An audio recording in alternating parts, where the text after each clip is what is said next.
ভাই যারা সাংবাদিক আছে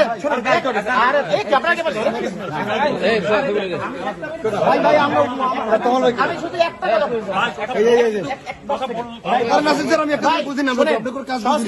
আমরা যারা ধরেন ছাত্রলীগ বা অপরাধী তাদেরকে তো আপনারা ভিডিও করতেছেন দয়াপূর্বক, যারা আর কি ধরেন অভিযোগ করছে বা যাদের অভিযোগ তাদেরও তো জনগণের দেখা দরকার, তাদেরও একটু দেখায়েন। সাংবাদিকতার একেবারে ন্যূনতম নৈতিকতা রাখলে তাদের দল যখন ক্ষমতায় সবকিছুই একদিকে, পুলিশের ড্রেস চেঞ্জ করার দরকার ছিল। ওরা এসে মারামারি করলো, মত করলো, এতগুলো মানুষ জনসাধারণ করলো, বিজ্ঞানীর ধারা অনুযায়ী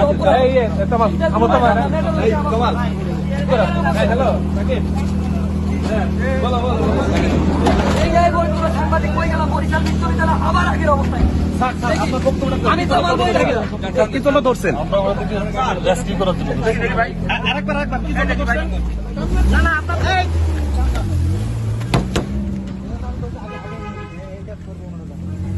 ঠিক আছে, পুলিশ বর্তমানে আমি চলে